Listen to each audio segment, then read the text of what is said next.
कृष्णा, सबका स्वागत है आज के गीता सेशन में। और हम गीता सेशन के श्लोक चैप्टर 10 में हम है 9 हमने कंप्लीट किया और 10 का श्लोक 2 और 3 भी हमने कंप्लीट किया। तो आज हम 4 और 5 करने की कोशिश करेंगे और हम देख रहे हैं कि कितना ये जर्नी कितना मनोहर है, कितना ज्ञान पूर्वक हमको एक एक नई दिशा दे रहा है। और इसका अगर हम एज अ साधक इसको साधेंगे तो हमारे लाइफ में भी चेंजेस आ रहे हैं, ये हम अनुभव कर रहे हैं। सब मेरे ख्याल से सब थोड़ा थोड़ा अनुभव तो करते ही होंगे। तो इस अनुभव को हमको क्या करना है, संजोना है। ये छोटी छोटी जो प्राप्ति है ना, ये छोटी छोटी प्राप्ति को हमको संजो के इसमें उमंग उत्साह में आना है।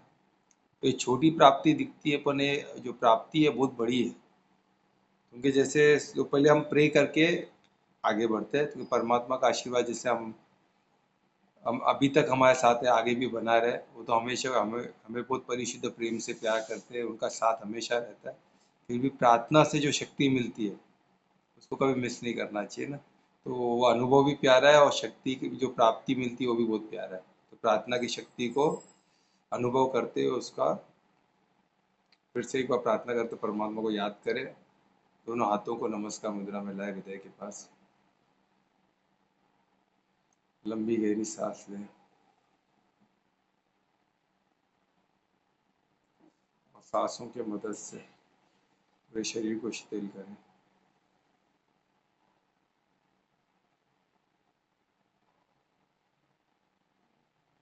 और परिशुद्ध प्रेम से पूर्ण समर्पण से परमात्मा को याद करें।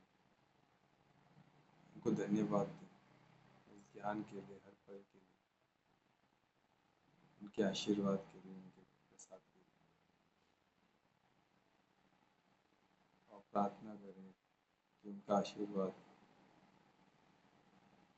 उनका प्यार ऐसे बना रहे, इस ज्ञान को हम समझ सकें और जीवन में उतार के अपना और औरों का मंगल कर सकें और एक ज्ञान स्वरूप जीवन बिता सकें।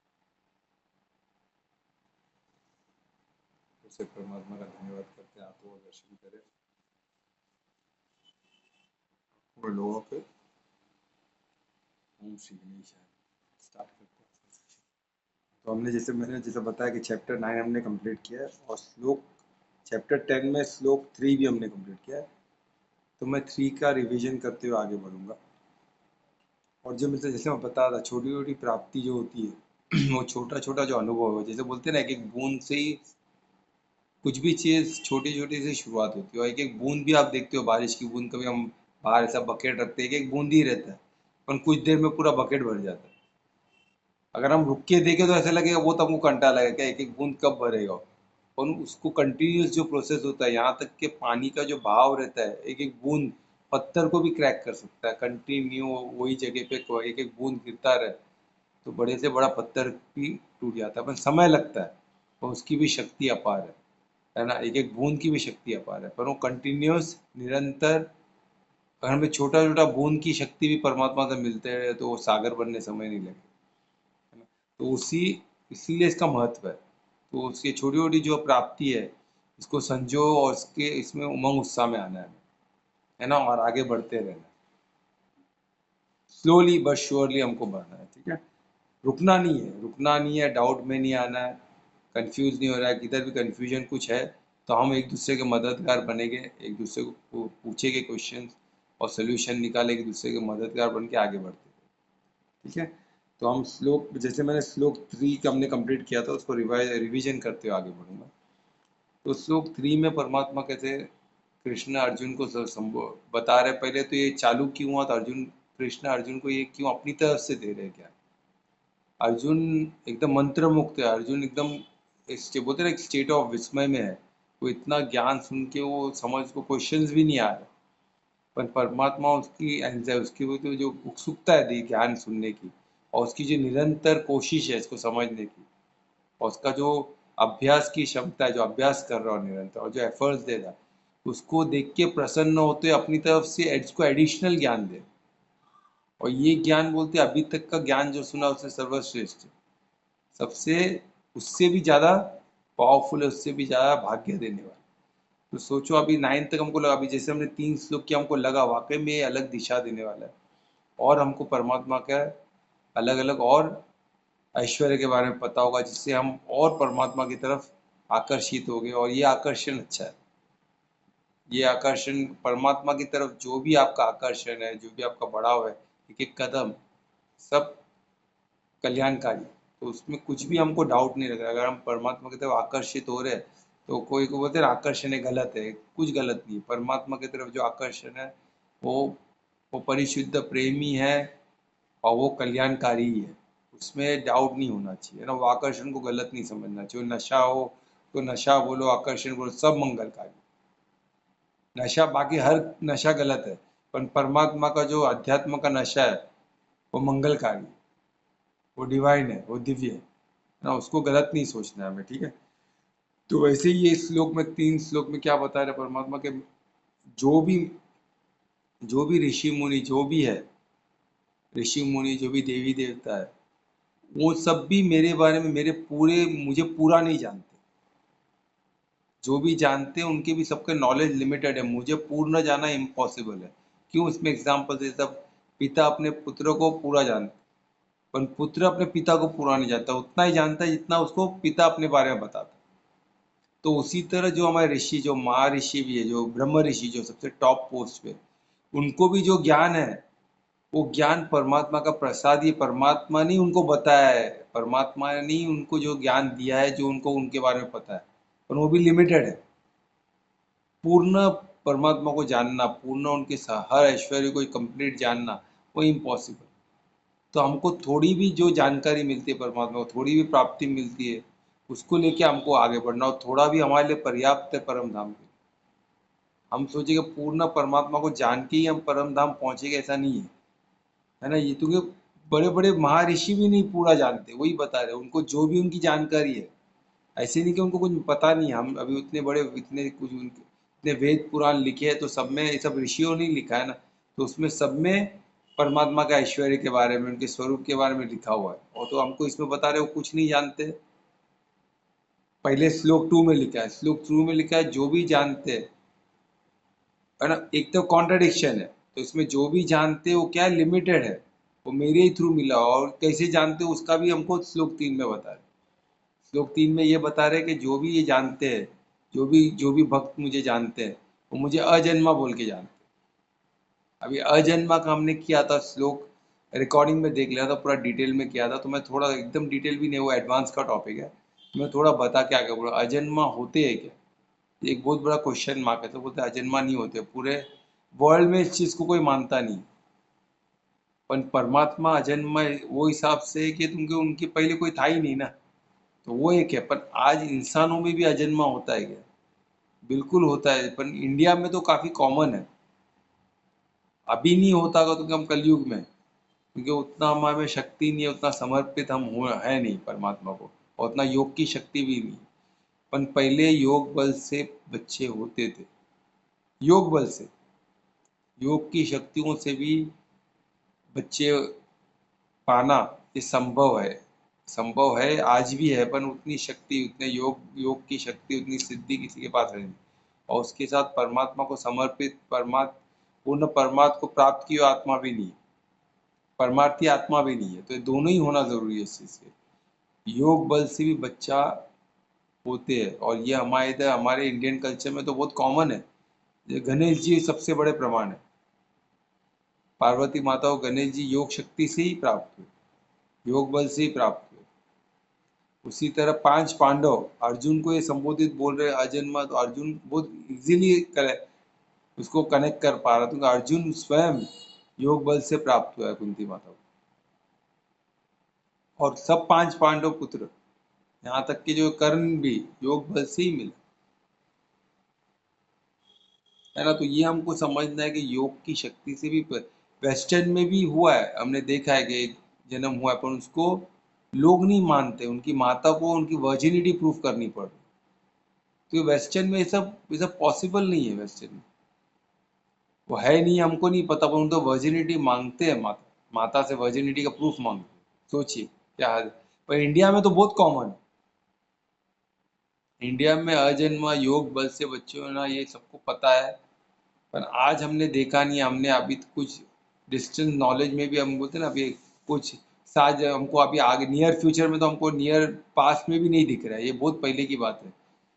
जब एंशियंट इंडिया में पॉसिबल था, जहाँ अध्यात्म का अध्यात्म से सब धर्म की बोलबाला, धर्म से सब कार्य होता था।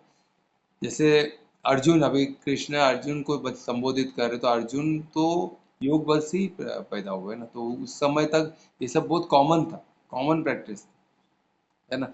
तो वही इसमें बहुत इम्पोर्टेंट है। हम कभी इसके और इसके अलावा भी और भी काफ़ी तरीके जो जन्म को लेके है ना, प्रोक्रिएशन को लेके, उस पर हम कभी अलग टॉपिक से बात करेंगे, एडवांस में करेगा तो बीच में इसका अलग टॉपिक रखेंगे। पर ये सिर्फ साधक के लिए। हाँ।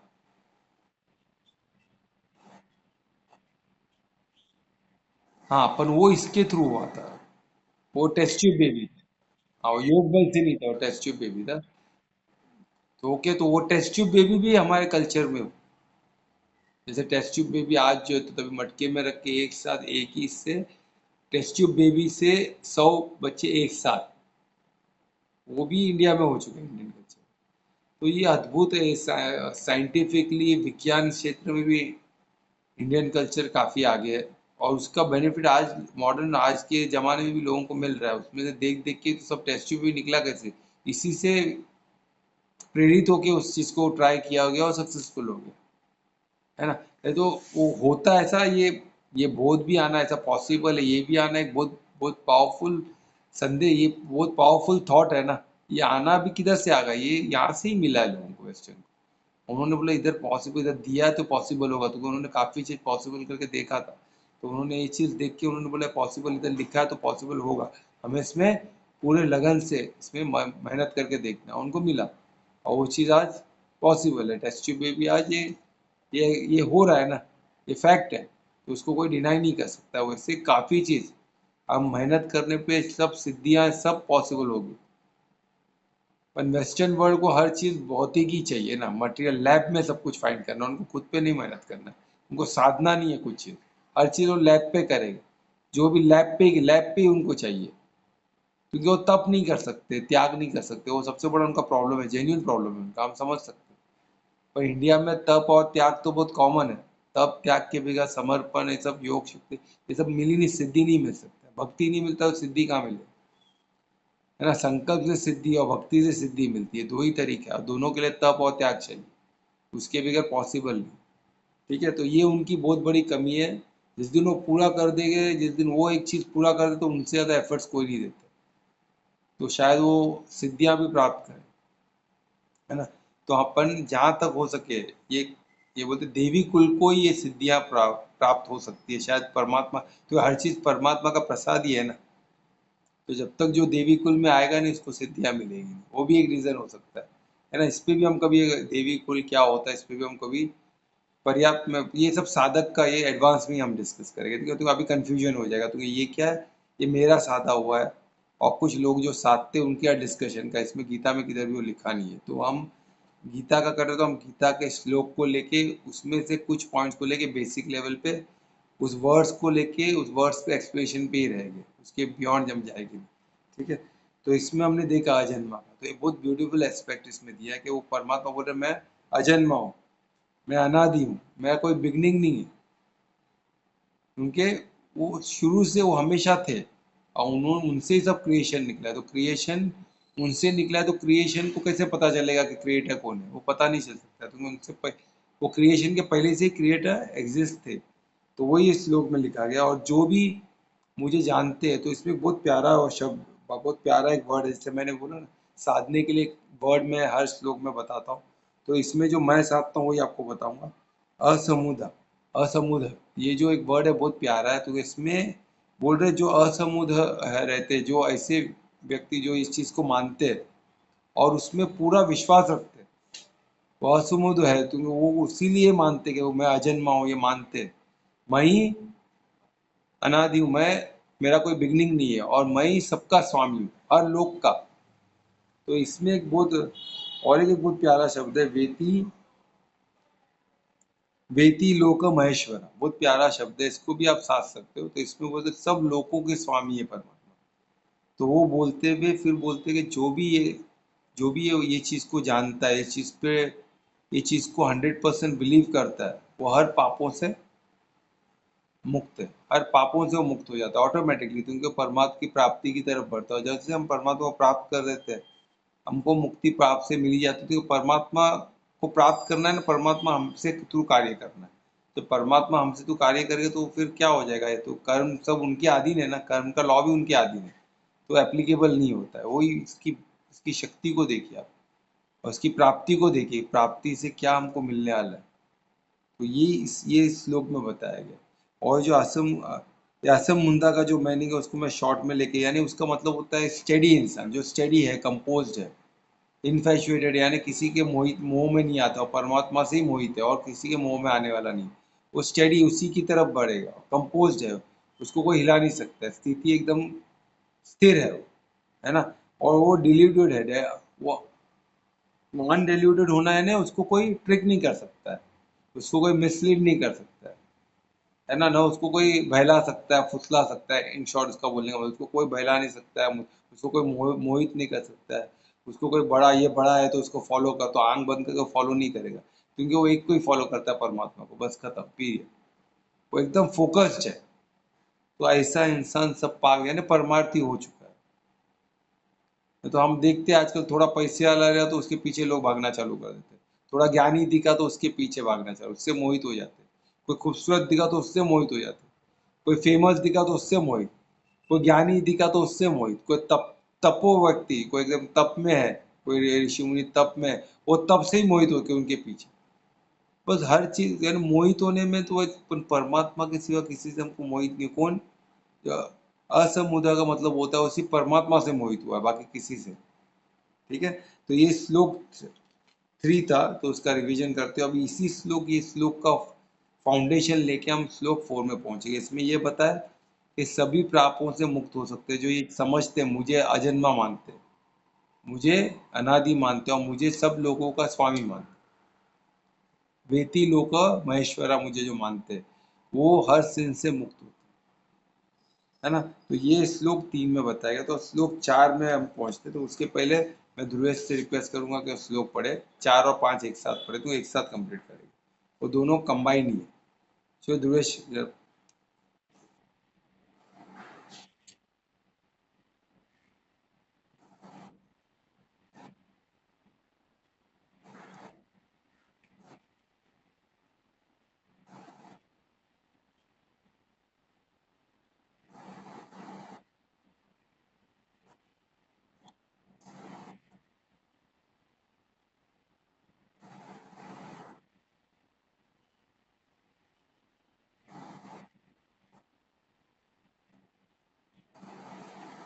बहुत अच्छे ध्रुवेश, वेरी गुड। ठीक है, श्लोक 4 एंड 5 दोनों श्लोक ध्रुवेश ने पढ़ा है, और ये श्लोक भगवान वाचे, एक एक इसके शब्द कृष्ण ने अर्जुन को बताया, और ये इससे यानी ये प्रमाण है बहुत बड़ा, तुम इसको भगवान वाच बोलते हैं। सोचिए यानी ये कितने साल पुराना है, 5,000 साल, ये ज्ञान उससे भी पुराना है। तो परमात्मा बोले है ना पिछले श्लोक में कि ज्ञान में पहली टाइम अर्जुन को भी घमंड हो जाएगा बोल के उसको भी क्लियर कर रहे हैं कि ज्ञान मैं तुझे अकेले को बोल रहा हूँ, ऐसा नहीं है कि तुझे ही मिला बाकी किसको मिला नहीं, ऐसे नहीं है। ये ज्ञान बहुत पहले सूर्य को ही बोल चुका हूँ, यानी ज्ञान जितना भी लुप्त होता है मैं आके बोलता हूँ। तो ये ज्ञान हमेशा लोगों को मिला, उसी से लोगों ने प्राप्ति भी की और परमार्थी भी, और मेरे साथ लोग परम धाम में भी आए हैं। ऐसा नहीं कि परम धाम में कोई है ही नहीं, उधर बहुत लोग हैं, काफी लोग परमार्थी होके आए और इसी ज्ञान से आए। तो ये बहुत बड़ा प्रमाण है जो भगवान वास ने हमको, कृष्ण ने अर्जुन को बताया, उसके थ्रू हमको, उनके माध्यम से हमें मिला। तो ये जो श्लोक है, तो ये श्लोक में अभी देखिए कितना ये ज्ञान कितना पुराना, और इसमें एक एक चीज है, बोलते हैं ना, इसमें जो ये लिए कि हर एक क्वालिटीज, जो ह्यूमन बीइंग के जितने क्वालिटीज है, यहाँ तक कि पिछले श्लोक में था हर चीज, श्लोक 2 में क्या बताया था, हर चीज मुझसे ही उत्पन्न है, हर चीज का उनसे, वही सब चीज के क्रिएटर है। यहाँ तक कि क्वालिटीज, जो इंसान में अलग अलग क्वालिटीज दिखते हैं, अलग अलग भाव दिखते हैं, अलग अलग इमोशन दिखते हैं, वो सब भी कहाँ से आ रहा है, परमात्मा से आ रहा है। वो सब का भी क्रिएशन परमात्मा ने की। और ह्यूमन को स्पेशली इतना कुछ मिला है, क्योंकि हम देखते हैं सब भाव, जो भी भाव है ये जानवरों में नहीं है, उनमें एक्सप्रेशंस भी नहीं है। ये इंसानों को इतना कुछ मिला है, इसलिए हम बोलते हैं we are the best creation. हमको इतना कुछ है हमको खुश होने के लिए। फिर भी मैं देखता हूँ हर कोई इतना दुखी है। क्यों? जो नहीं है वही चीज़ देख रहे। पैसा नहीं है, ये नहीं है, वो नहीं है, हर हर चीज़ में कमी ही देख रहे। हमारे पास जो है इतना कुछ है जो परमात्मा ने दिया है। हम भावों से भरे हुए, हमको इतने इमोशंस दिए गए, हमको इतने एक्सप्रेशन दिए, हम खुद को एक्सप्रेस कर सकते हैं, हर भाव को हम एक्सप्रेस कर सकते हैं। हमको स्पीच दिया गया, हम इसको हम वर्ड के थ्रू स्पीच क्रिएटिव फैकल्टी, हम जो बोलते हैं हमारे जीवन में हो सकता है, देखो बहुत बड़ा क्रिएटिव फैकल्टी। हमको विजुअलाइजेशन की शक्ति है, हमको विवेक दिया है जिससे हम विजुअलाइज कर सकते हैं हमारे फ्यूचर को, हमको क्या बनना है, प्लान कर सकते हैं, इम्प्लीमेंट कर सकते हैं, इतनी शक्ति। तो वही सब शक्तियों को, वही सब इमोशंस, वही सब क्वालिटीज को परमात्मा भी बता रहे कि कर। और इसमें से कितने क्वालिटी ऐसे हैं जिससे पूरा अभी हम जितने जितने रिलीजन, जितने जाति पाति जो हमको दिखते हैं आज, जो बोलते हैं कि हिंदुओं में जाति पाति ज़्यादा है, ये ज़्यादा है, वो ज़्यादा है। हिंदुत्व में, Hindu itself is not a religion, it's a way of life. और सनातन धर्म तो एक वे ऑफ लिविंग है। इंसान को कैसे जाना चाहिए, धर्म अधर्म।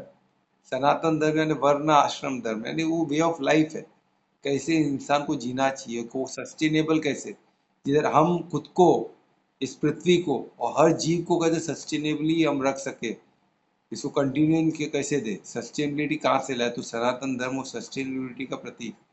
उसको हम रिलीजन नहीं बोल सकते, उसको जाति पाति में नहीं बांट सकते। और वही पाप हुआ, इसलिए तो इतना भोगना पड़ा ना हमें। तो ये और एक एक जो इसमें जो 20 क्वालिटीज जो बता रहा था, जो परमात्मा ने इसमें 20 क्वालिटीज जो दिए गए, वो एक एक क्वालिटीज पे रिलीजन बना हुआ। एक एक क्वालिटी, एक दो क्वालिटी को पकड़ के पूरा रिलीजन, पूरा जाति पाति चल रहा है, पूरा फिलोसफी बुक लिख दिया लोगों ने। और ये इतने साल पहले इसके बारे में डिस्क्रिप्शन हुआ है। तो उसको उसके बियॉन्ड, उसके पीछे पढ़ के कोई मतलब नहीं है, वही परमात्मा बता रहे। एक एक चीज पे आप घुसोगे तो बहुत कुछ है, तुम्हें ज्ञान का तो कोई सीमा नहीं हो, सागर जैसा है। पर हमारा उद्देश्य क्या है? परमात्मा को प्राप्त करना। तो परमात्मा ने जितना बताया उतना हमारे लिए काफी है। ये एक एक क्वालिटी पे आप पीएचडी कर सकते हो। ये जो 20 क्वालिटीज मैं अभी एक एक करके लूंगा, एक एक क्वालिटी में पीएचडी कर सकते हो। इधर एक एक क्वालिटी पे रिलीजन का, पूरा रिलीजन का रिलीजन बन गया, एक एक क्वालिटी पे। एक एक इंसान को क्वालिटी जो परमात्मा ने दी है, इधर उसको संक्षेप में हमको 2 श्लोक में पूरा आ गया। उस पे एक एक क्वालिटी को लेके पूरा रिलीजन बना हुआ है, पूरा जाति पाति बनी है, पूरा फिलोसफी के बुक लिखे गए।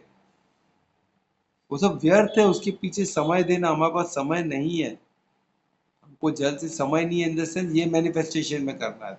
आत्मा के पास समय समय, पर ये मैनिफेस्टेशन, हमको यही मैनिफेस्टेशन में परमात्मा को प्राप्त करना है, तो हमारे पास समय लिमिटेड है। तो हमको क्या करना है? पूर्ण फोकस, पूर्ण, तो हम ये जीवन मृत्यु बहुत बार आज कंटिन्यू चल ही रहा है ना। कितने योनि में आ गए हमें पता नहीं, कितने और कितना ये इंसान जो ह्यूमन बीइंग का योनि हमको कब तक मिले, कितने बार मिला हमें पता नहीं, क्योंकि सब विस्मृति हो गया। पर आज तो हमें कंफर्म है ना, सत्य है ना कि आज हमें ह्यूमन योनि है, ये इंसानों का योनि मिला है, और ये सबसे बेस्ट योनि है। क्यों? इसमें डायरेक्टली हम परमात्मा को प्राप्त कर सकते हैं। देवी देवता भी ह्यूमन की योनि के लिए तरसते, क्योंकि परमात्मा को प्राप्त होना उनके बस, उनको उनको है ही नहीं, उनको तो इसी में ये लॉ में ही बन के रहना पड़ेगा, वो इसमें से निकल नहीं सकते। पर हम तो परमात्मा को प्राप्त करके परम धाम में हम जा सकते हैं, वहाँ परमात्मा को, परमात्मा के सभी ऐश्वर्य को हम दे सकते हैं, जो बड़े बड़े ऋषि मुनि देवी देवता को भी नहीं नसीब है। वो भी पूर्ण नहीं जानते, तुमको योग माया ने उनको भी कहाँ कहाँ एक लिमिट तक की दृष्टि दी गई है, उससे ज्यादा वो नहीं समझ सकते परमात्मा। पर परम धाम में हम परमात्मा को पूर्ण, उनको पूर्ण, वो हमारे सामने प्रत्यक्ष रहेंगे, क्योंकि वो तो योग माया नहीं। उनके सभी ऐश्वर्यों को हम देख सकते हैं, उनके हर लोक को देख सकते हैं, उनके हर क्रिएशन को हम अच्छे से देख सकते हैं। तो यही मैं अभी इसमें क्वालिटीज बताया गया। क्वालिटीज क्यों, ये क्वालिटीज कैसे है, हम पहले क्वालिटी को देखेंगे फिर हम आगे बढ़ेंगे, ठीक है।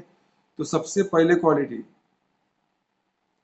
वो है, और ये क्वालिटी किस तरह फॉर्म आता है, मैं अभी बता के थोड़ा करता हूँ कि वैरायटी डिग्री में इंसान में दिखता है, सब में, किसी में कम, किसी में ज़्यादा, है ना। किसी में कुछ क्वालिटी ज़्यादा दिखेगी, इसमें कुछ कम दिखेगा।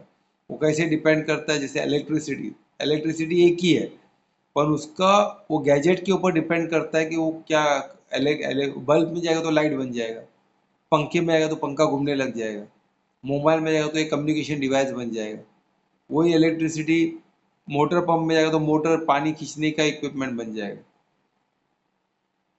अलग अलग गैजेट्स के हिसाब से उसका फॉर्म चेंज होता है। तो उसी तरह ये अलग अलग क्वालिटीज कैसे बनते हैं, सोर्स तो एक ही है, परमात्मा का ही सोर्स है, पर वो गैजेट के हिसाब से इमोशंस अलग अलग डिग्री में हमें दिखते हैं, अलग अलग वेरिएशन में दिखते हैं, क्योंकि वो गैजेट के हिसाब से अलग अलग मनुष्य में अलग अलग, इसलिए तो इतना हमको वैरायटी दिखती है ना।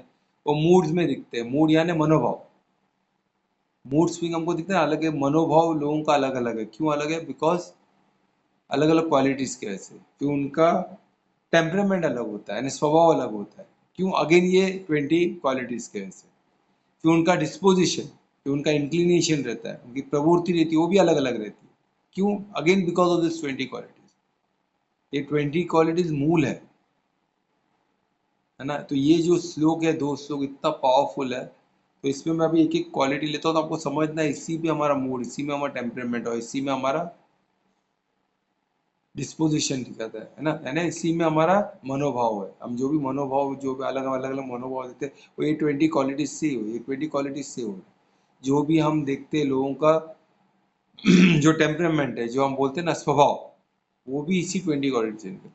हम जो देखते हैं डिस्पोजिशन जो होते हैं, जो इंक्लिनेशन होता है ना, ये करना है वो करना है, या जो प्रवृत्ति होता है एक चीज करने की, जो उसका प्रवृत्ति होता है जो करने की, जो इंक्लिनेशन होता है, वो भी ये 20 क्वालिटी से निकलता है। ठीक है, तो अब मैं 20 क्वालिटी रहेगा तो और आप इच्छुक से सुनोगे और उसको अच्छे से देखोगे, कितना कितना वंडरफुल ये ज्ञान है। हमको लग रहा था 9 के बाद क्या होगा, देखो और आगे हमारे पास ये होने के बाद भी और हमारे पास 8 श्लोक है, 10 पे हम 18 चैप्टर है टोटल हमारे पास।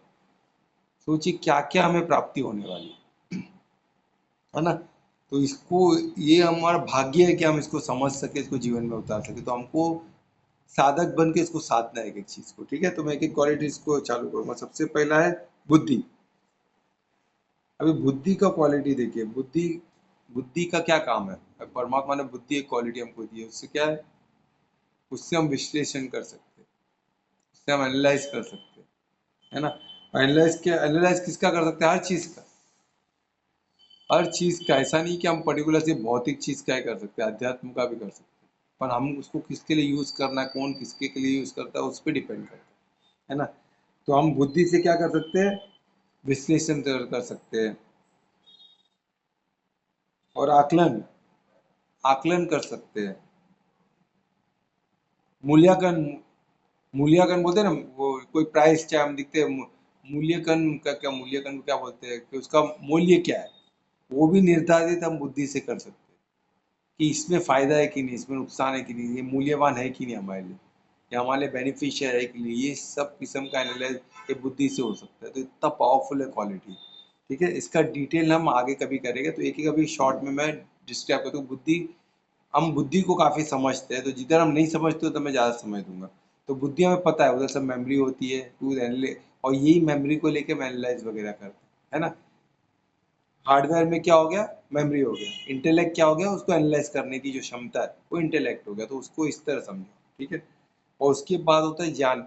ज्ञान, अभी ज्ञान क्या होता है कि उसको आध्यात्मिक और भौतिक का जो हम डिस्क्रिमिनेशन जो बोलते हैं ना, अंतर जो देख लेते हैं, वो ज्ञान हो गया। यानी विवेक के वापर करना, विवेक को यूज करना, वही ज्ञान है। इन शॉर्ट आप समझ, ये ज्ञान कब हो जाएगा? जब हम उसको विवेक को यूज कर, डिस्क्रिमिनेशन हम यूज कर पाए कि हम ये हमारे, ये धार्मिक है क्या धर्म है, ये धार्मिक है क्या अधर्म है, ये हमको समझना चाहिए। धर्म अधर्म ये समझना, भौतिक और आध्यात्मिक ये समझना, तो ये समझने का जो डिस्क्रिमिनेशन करने की जो क्षमता है, वो ज्ञान है। वही बुद्धि की चीज जो हम मूल्य, वही एनालाइज करेंगे, सब करेंगे, बट डिस्क्रिमिनेशन की शक्ति वो ज्ञान से आती है। उसके लिए हमको विवेक को यूज करना चाहिए। तो ये दो क्वालिटी देखिए, कितना ब्यूटीफुल क्वालिटी है, ये इंसानों में है, और ये बहुत महत्वपूर्ण है। इसमें से ज्ञान तो बहुत ही इंपॉर्टेंट, बुद्धि कम है, सब इक्वली इंपॉर्टेंट, क्योंकि मेमोरी में कुछ रहेगा नहीं तो आप क्या एनालाइज करोगे? इंटेलेक्ट में ही एनालाइज होता है ना। पर विवेक से आप डिस्क्रिमिनेट कर सकते हो, अच्छा बुरा, आपके लिए क्या मंगलकारी है। तो मंगल क्या होगा? जो अध्यात्म में आप होगा। भौतिक में मंगल नहीं होने वाला, वो आपका जिंदगी भर चलते ही रहेगा, आपको फायदा दिखेगा तभी, पर वो आगे आपके जीवन के लिए आगे मंगल नहीं। तो ये जो डिस्क्रिमिनेशन है, ये जो फैक्ट जो है, जो बोलते हैं ना आपको, जो परमात्मा की तरफ गति करने वाली चीजों ज्ञान है, तो ज्ञान है यानी जानना, ज्ञान है। और ये ज्ञान विवेक से आता है, तो ये विवेक को हमको इस्तेमाल करना है ज्ञान के लिए, तो ये बहुत बड़ी क्वालिटी है। तो उसके बाद आता है, ये बहुत ब्यूटीफुल वर्ड है, ये भी साधने ऐसा वर्ड है, असमोह। असमोह, ये एक बहुत ब्यूटीफुल पावरफुल वर्ड है, और इस पे मैं थोड़ा सा डिस्क्राइब करूंगा। असमोह ये बहुत इंपॉर्टेंट वर्ड है, इसको साधना चाहिए, क्योंकि क्या इसमें भ्रम की स्थिति में नहीं आ, हम कहीं भ्रम में आ जाते, तो भ्रम में नहीं आने की जो क्षमता है, इल्यूजन में नहीं आना, भ्रम में नहीं आना, कोई डाउट में नहीं आना। अगर डाउट में हम आ गए तो हमको प्रॉब्लम है, तो हमको ये क्वालिटी हमारा यूज करना होगा भ्रम से निकलने के लिए, डाउट से निकलने के लिए, है ना, सत्य को समझने के लिए। तो इसमें आपको हेल्प क्या होगा, तो हर किस्म के ये डाउट, कंफ्यूजन, इससे हमको बचना है, इससे हमको एब्सेंट होना है, ये इसमें फंसना नहीं है, हमको भ्रम में नहीं फंसना है, किसी किस्म के डाउट में फंसना नहीं है, किसी किस्म के कंफ्यूजन में जाना नहीं, कोई किस्म के भ्रम में नहीं जाना। तो इसके लिए क्या करना पड़ेगा, हमको उससे बचना हो। तो इसको बोलते हैं असमोह। ये बहुत पावरफुल वर्ड है, इसको आप साध सकते हो। तो ये भ्रम की अनुभूति जो होती है उससे बचना चाहिए हमको, ठीक है। तो यही असमोह, हमको बचना है उससे, ठीक है। तो मैं आगे बढ़ता हूँ। उसके बाद है क्षमा, यानी फॉरगिवनेस। ये बहुत आसान है, इसमें डिटेल में, पर फॉरगिवनेस पे पूरा पीएचडी किए लोगों ने, उस पे रिलीजन भी बन गया है, सोचो। और ये हमारा इस 4 और 5वें श्लोक में आगे खत्म हो गया है। तो फॉरगिवनेस इंपॉर्टेंट है, पर फॉरगिवनेस पे हम पीएचडी करते बैठे उतना टाइम वेस्ट करें तो नहीं चले। फॉरगिव करना का तो बेसिक बेसिक, उससे हमारा ही मंगल होता है, ये हमें पता है कि हम फॉरगिव नहीं करें तो हम उसको लेके बैठेंगे तो बोझ उससे, वो आसक्ति को लेके बैठेंगे कहाँ से, हमारे जीवन में आगे हमको ही बाधा होने वाली। तो फॉरगिव करने से क्या होता है, हम फ्री हो जाते हैं। फॉरगिव से सामने वाले को फायदा नहीं होता, हमको फायदा होता है। सामने वाला तो कर्म में वो कुछ गलत किया तो उसके कर्म को उसको भोगना ही पड़ेगा। हम फॉरगिव क्यों करते हैं, हमको पता है कि वो कर्म, हमको उस पर ये आता है, करुणा आना चाहिए कि भाई उसने क्या कर रहा है वो, कि उसको कर्म का लॉ का पता ही नहीं, कार्मिक लॉ का पता ही नहीं है उसको। तो हमको करुणा में आना चाहिए कि क्या बेचारा, क्या उसको पता ही नहीं हो क्या कर रहा है, उसको कार्मिक अकाउंट उसका बढ़ते बैठा है, वो तो इस चक्कर से निकल ही नहीं सकता। चलो भाई क्या करे, करुणा, उनको फॉरगिव करे। मैं तो फॉरगिव करता हूँ, परमात्मा को क्षमा, मैं क्षमा कर, मैं उनको क्षमा कर, उनको नहीं पता हो क्या कर, है ना। और मैं आगे बढ़ता हूँ, तो उससे क्या होगा, मैं फ्री हूँ। नहीं तो मैं उसी में, वो ऐसा क्यों बोला, वैसा क्यों बोला, उसको आगे डिटेल में घुसने का कोई मतलब नहीं। तो फॉरगिवनेस आपको फ्री करता है, क्षमा आपको फ्री करता है। तो क्षमा एक बहुत पावरफुल है, क्षमा करते हैं उसमें हमारा ही मंगल है, सामने वाले का मंगल। सामने वाला जो गलती किया उसको तो कर्म कर्म का तो भोगना ही पड़ेगा, हम किसी को बचा नहीं सकते। कोई बचा सकता है तो खुद स्वयं खुद को बचा सकता है कर्म से, कैसे, परमार्थी हो गया, और कोई दूसरा तरीका है नहीं। योग बल से भी हम कर्म को फेर सकते हैं, पर योग का मतलब ही परमात्मा से समाधि होना, परमात्मा से समस्थिति में आना, वो योग का सर्व सबसे शिखर का वही है ना समाधि, कि आत्मा का परमात्मा से समस्थिति में आना, वही शिखर पे, तो वही योग है। और योग बल उसी से मिलता है, ठीक है। तो योग बल से हम परमा, कोई कर्म को फेर सकते, तो कैसे फेरते, तो परमार्थी हो गया, और कोई दूसरा तरीका नहीं। एक कर्म का लॉ किससे अधीन है, परमात्मा के अधीन, और किसी के अधीन नहीं। इसलिए बोलते हैं नियति, ये सब क्यों क्यों इतना पावरफुल है, नियति, देवता ही बोलते हैं मैं नियति में नहीं पढ़ता हूँ, मैं कर्म में नहीं पढ़ता हूँ, क्योंकि वो उनके अधीन नहीं है ना। वो परम पिता परमात्मा एकम सच शिव के अधीन है ना, जो निरंकार है, जो कोई आकार में नहीं आते, कोई इंफीरियर का उन पे इन्फ्लुएंस नहीं होता, वो आते भी है, क्योंकि वो सब सब स्वरूप उनका ही स्वरूप है, पर वो इन्फ्लुएंस नहीं होते भौतिक से, भौतिक का उनका इन्फ्लुएंस नहीं रहता है।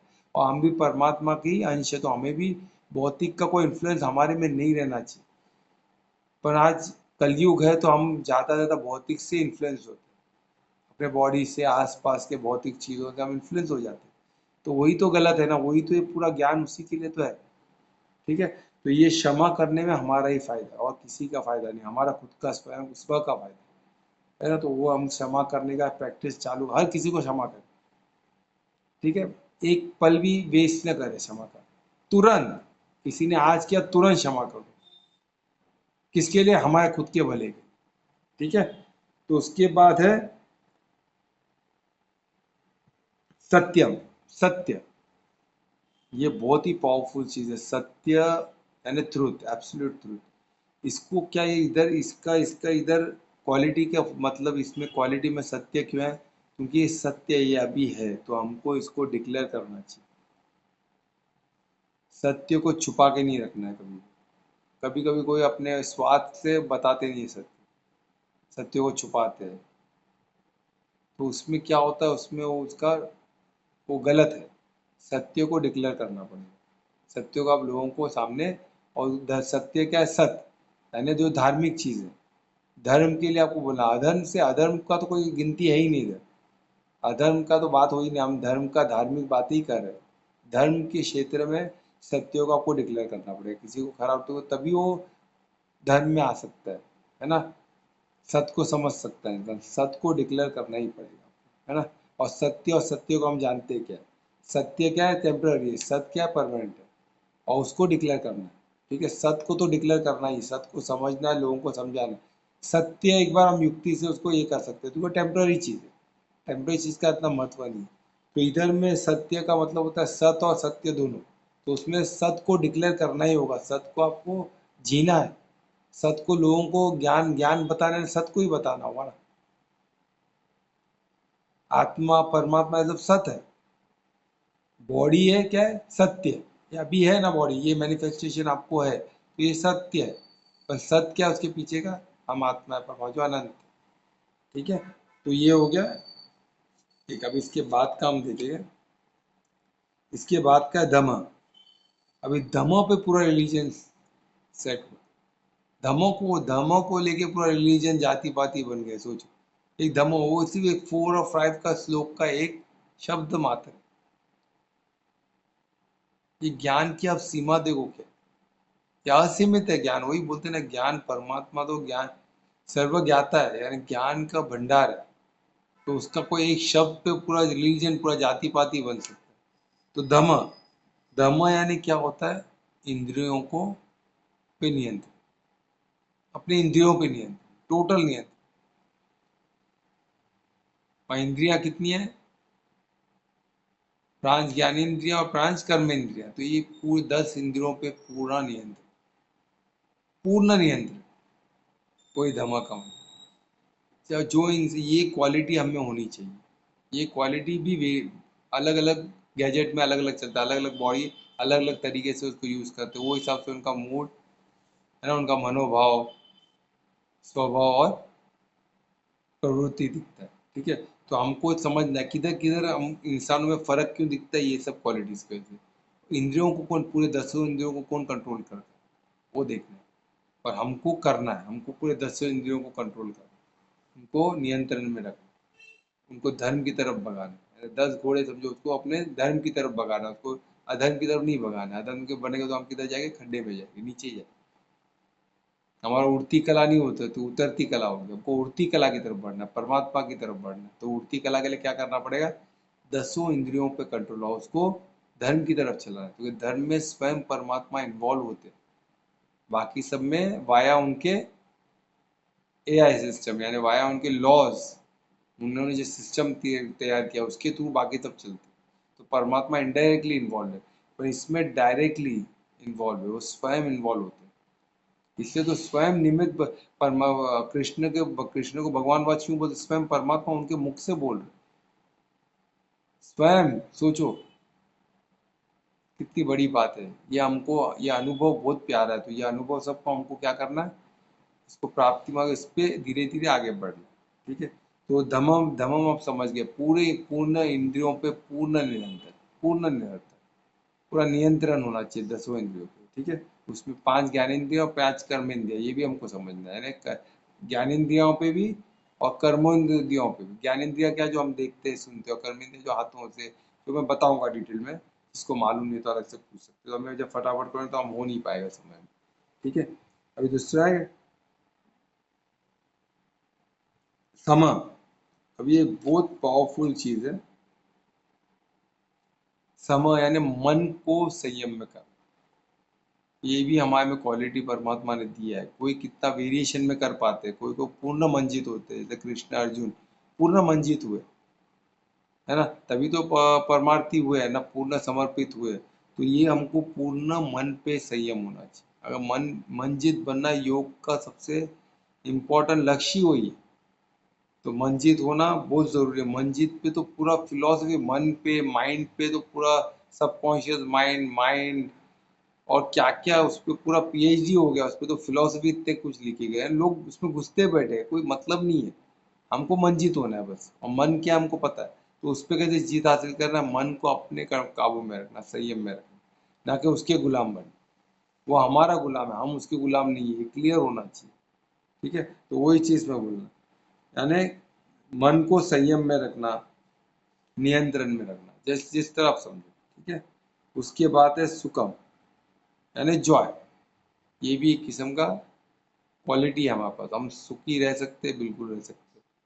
किस तरह रहना है, जैसे मैं बताया था, खुश रहने का जननी क्या है, कृतज्ञता। जब आप कृतज्ञता, जो आप कंटेंट हो, जो आपको मिला है, और जो मिला है वो आप जो जानते हो, उस पर आप साधे हो कि मेरे को क्या क्या मिला है, कि क्वालिटी को साध लो ना। ये सब हमारे पास है ना, इनबिल्ड है। तो इस ये क्वालिटी को अगर हम परमार्थी की तरफ, परमार्थ की तरफ, धर्म की तरफ लेके आए, तो हम कहाँ से कहाँ पहुंच जाए, परमार्थी हो जाएंगे तुरंत। तो क्या प्राप्ति होगी आप सोचो। तो उसी तरह सुखम क्या है, जॉय।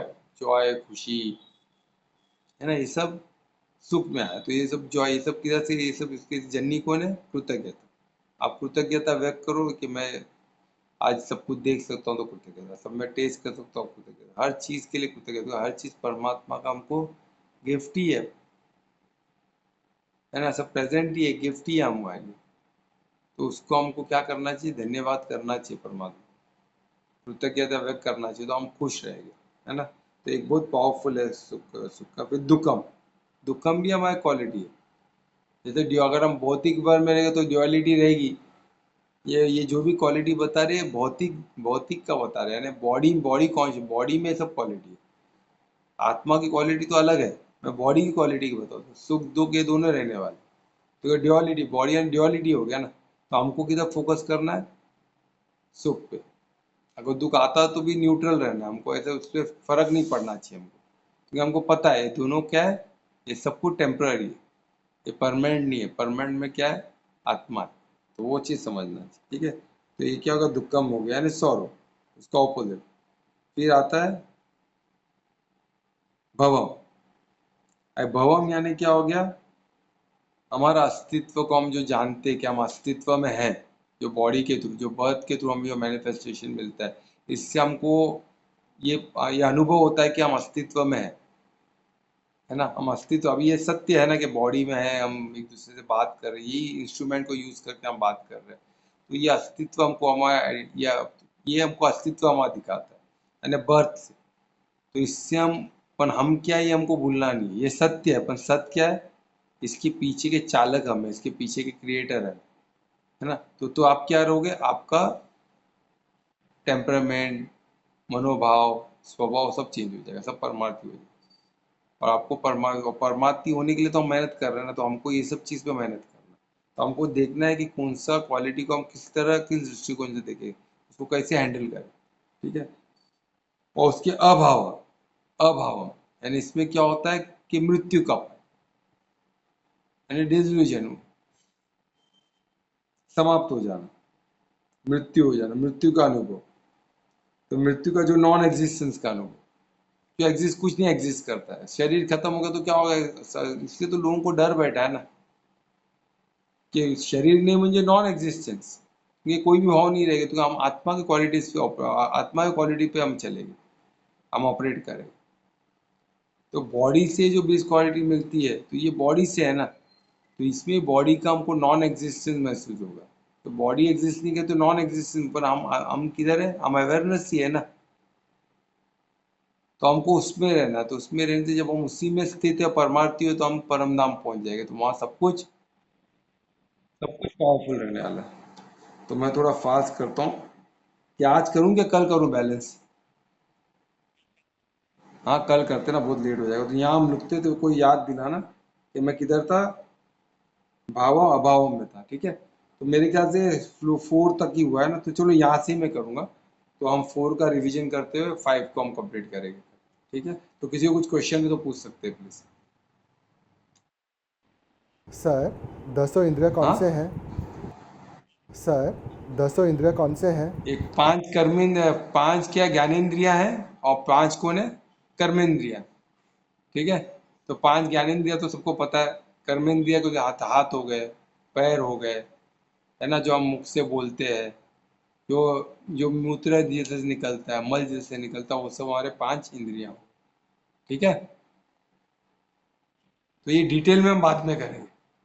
ठीक है, तो ये 5 5 मिला के कितने हो गए, 10 इंद्रियां हो गए। उसमें 5 कौन से, जो इंद्रिया, जो ज्ञानेंद्रिया है वो बहुत पावरफुल है, तो ज्ञानेंद्रिया को कंट्रोल करने से हमारा कर्म इंद्रिया लाइन पे आ जाती है। ठीक है, तो मन उधर से, मन का फूड किधर से मिलता है, ज्ञानेंद्रियों से ना। तो इससे 5 ज्ञानेंद्रिय का महत्व ज्यादा है। ठीक है, और कोई क्वेश्चन?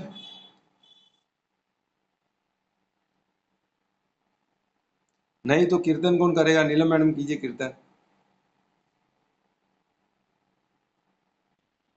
हरे कृष्ण।